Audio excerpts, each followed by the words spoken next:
Good evening to you, friends. Welcome here to 9 News Now. I'm Greg Merriweather. A man accused in a deadly Livingston Parish hit and run faced a judge today after he was re-arrested for a different case. This time, Brandon Chenevert is facing serious drug charges. WFB-TV, the only station there, as Brandon Chenevert was brought in that orange jumpsuit, handcuffs and shackles. Chenevert is being held without bond after his most recent arrest. In March, he was arrested for hit and run, and charges were upgraded against him after Jody Mann died of her injuries in April. Chenevert is due back in court of these newest charges in February. A fire left one man injured earlier this morning. St. George fire crews responded to the fire along Elm Row Lane near Bluebonnet Boulevard. Just before 8 o'clock this morning, one man had to be taken to the hospital. The home has been considered a total loss. Fire investigators are still looking into the cause of it.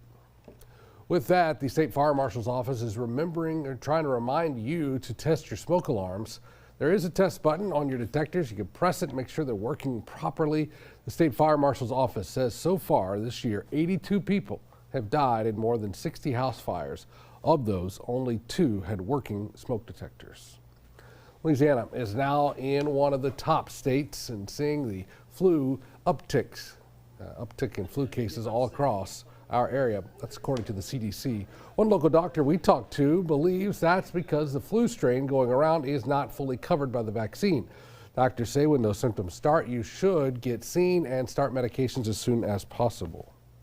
The earlier you can get in and get tested to really help differentiate, is this flu or just untyped viral or even bacterial upper respiratory infection, is going to make a big difference. With the holiday gatherings coming up, doctors say skip out if you're feeling bad to keep it from spreading. Today will now be dedicated to the Dedham High Tigers, the football team there. Baton Rouge Mayor Sid Edwards declared today as Dedham School Day, the Dedham School Day, I should say. The team clinched the state title over Calvary Baptist in the Superdome in New Orleans last week. This is the program's first state title since 2004. It's the only second one in school history. Congratulations.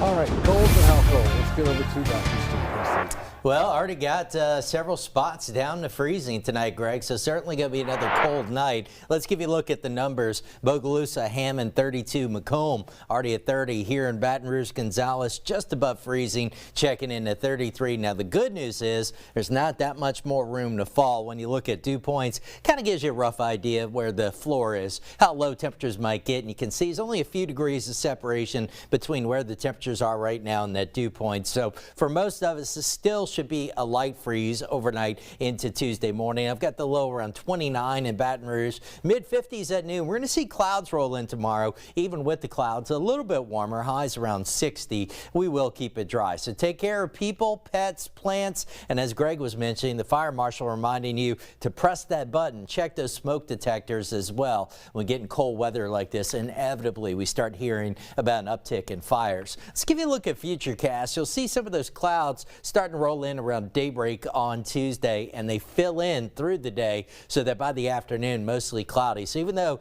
the temperature is going to be up a little bit with the cloud cover, it's going to be another cool day tomorrow. And then by Wednesday, notice the graph model generating pretty good band of rain around daybreak Wednesday. Shows it weakening as it moves across the area, but at least some scattered showers through the day on Wednesday. A little bit of a break Wednesday night, early Thursday for many of us. And then as the day progresses Thursday, our next cold front moving in, that will result in another round of showers, maybe even a storm or two, but should be a pretty quick hitting event.